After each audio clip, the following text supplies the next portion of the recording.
Hello everyone, welcome to the channel. My name is Kaveri Shukla और इस video में हम लोग जो 26 जून 2019 के क्वेश्चन पेपर को डिस्कस कर रहे थे, इसका ये पार्ट 2 है, इसका ये पार्ट 3 है। ठीक है, आई होप कि आप लोगों ने पार्ट 1 और पार्ट 2 भी देख लिया होगा। और आपको हमारी वीडियोस अच्छी लग रही है तो प्लीज़ वीडियो को लाइक कर दीजिएगा, चैनल को सब्सक्राइब कर लीजिएगा और कमेंट करके आप कोई भी क्वेश्चन या कुछ भी क्वेरी या कुछ भी हो तो आप पूछ सकते हो।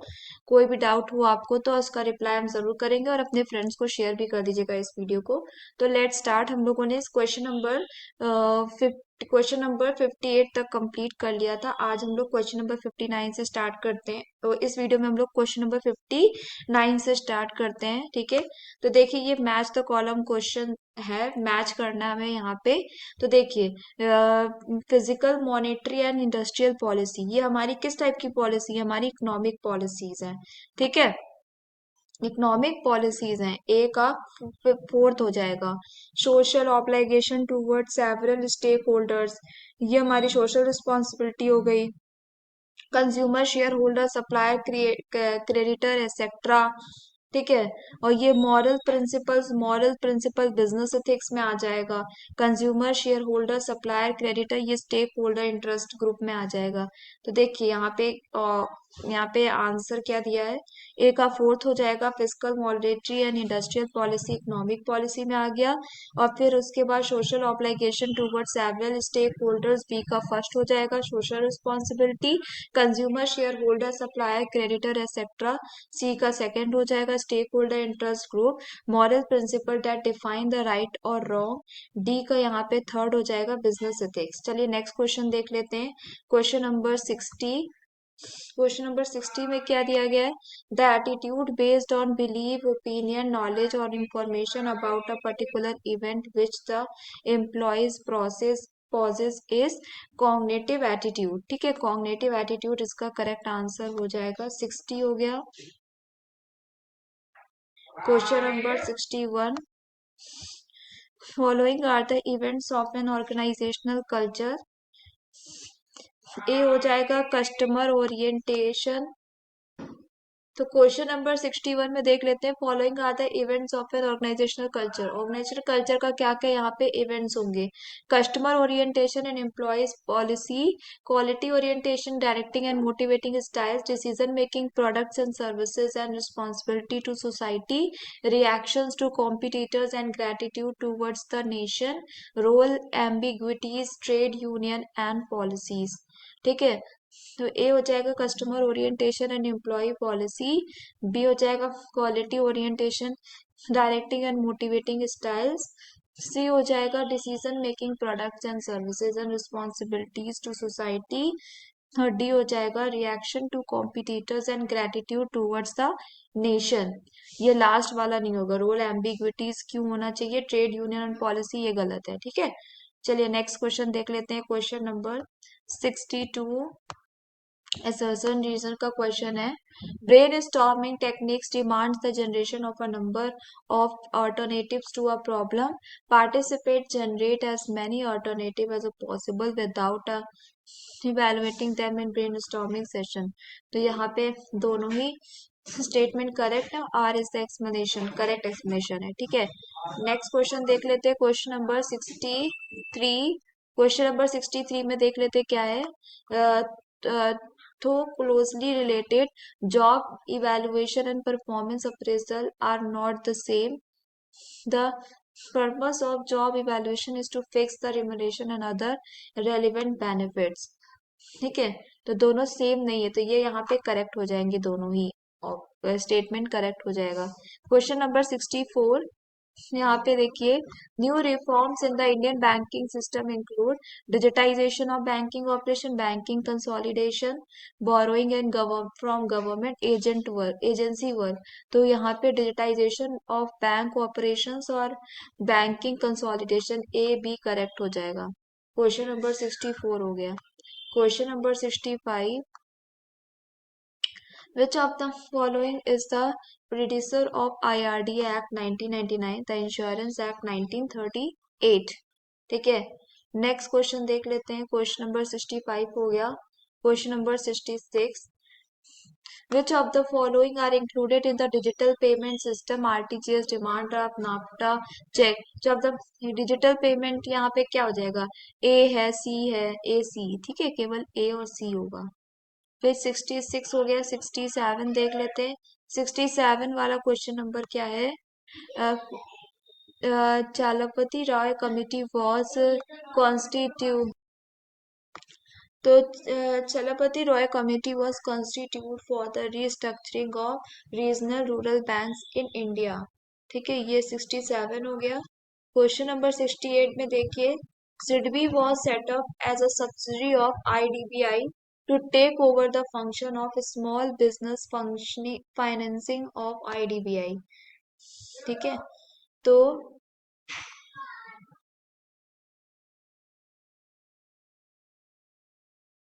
कैसे यहाँ पे है?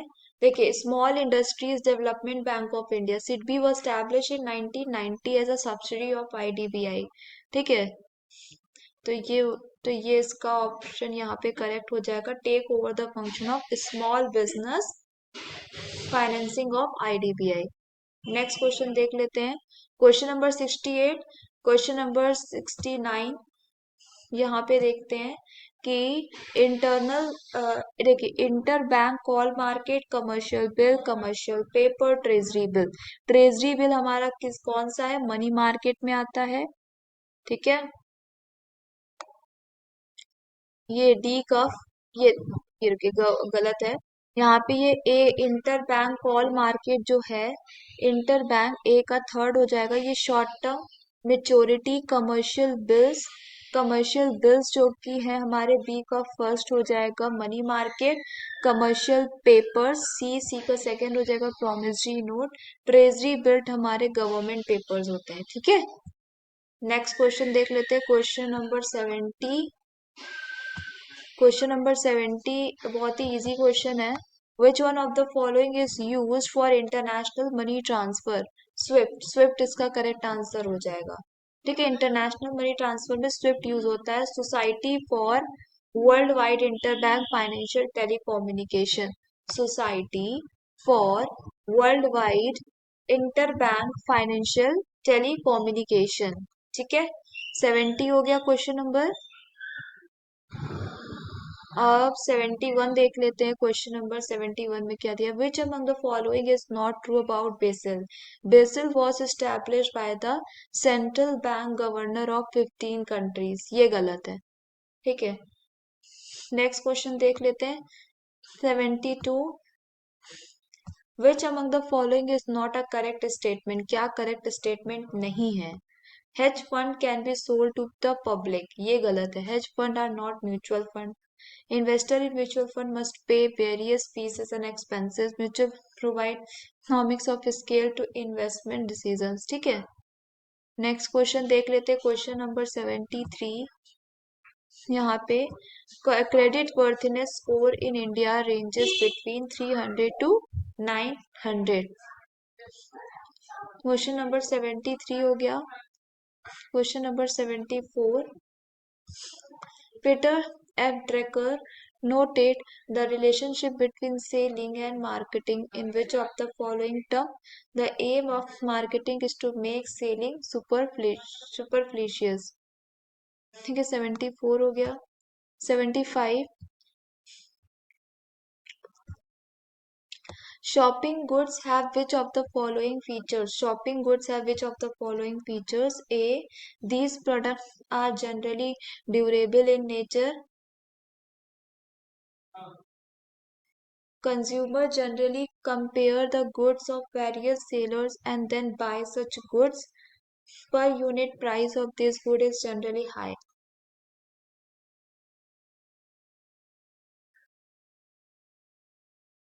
फिर क्वेश्चन नंबर यहाँ पे देख लेते हैं, 75। Shopping goods have which of the following features?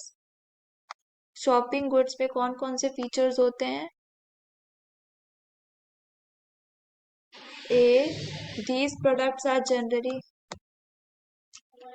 तो क्वेश्चन नंबर 75 में क्या है कि शॉपिंग गुड्स क्या है, इसमें फीचर बताना है। तो these products are generally durable in nature, मतलब कि ये ड्यूरेबल होते हैं नेचर में, जल्दी खत्म हो सकते हैं। और फिर यहाँ पे बी आ जाएगा, consumer generally compare the goods. तो ये consumer generally compare the goods of various sellers and then buy such goods. और फिर सी आ जाएगा, per unit price of this good is generally high. ठीक है, नेक्स्ट क्वेश्चन देख लेते हैं 75 76। यहाँ पे आएगा, which of the following reflects the sum of perceived tangible and intangible benefits and cost to consume customer. तो यहाँ पे आ जाएगा कस्टमर वैल्यू।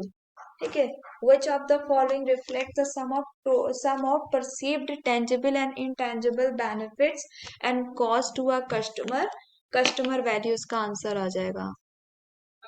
नेक्स्ट क्वेश्चन देख लेते हैं, क्वेश्चन नंबर 76 हो गया। Question number 77, building long-term mutually satisfying relations with key customers, supplier and distributors to earn and retain their preference and business is known as relationship marketing।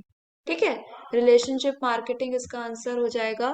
Question number 77 हो गया। Question number 78, the channel alternative is not to be assessed on the basis of accumulation criteria। ठीक है, इसका correct answer accumulation criteria आ जाएगा। 79 देख लेते हैं, when a company distributes its product through a channel structure that includes one or more resellers it is known as indirect marketing. ठीक है, 79 हो गया।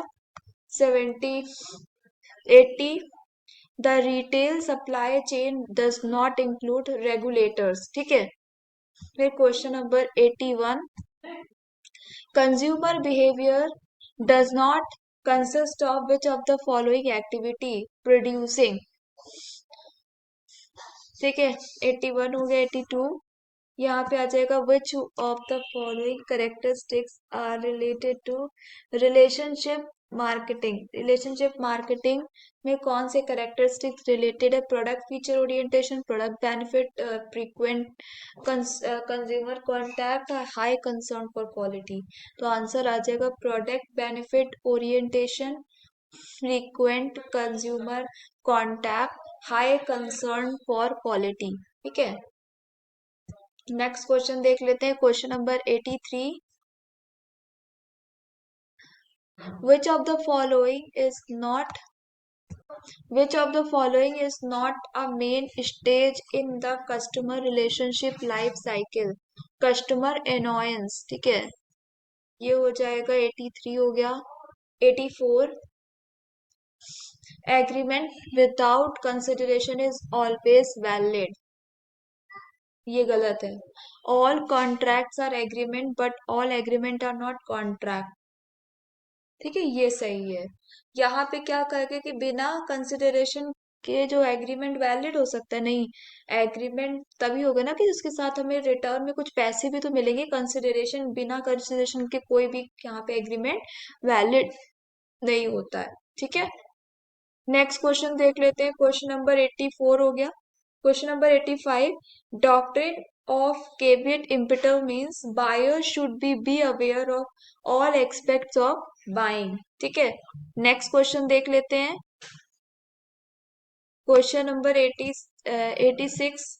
क्वेश्चन नंबर 86 में देखिए क्या दिया है यहाँ पे,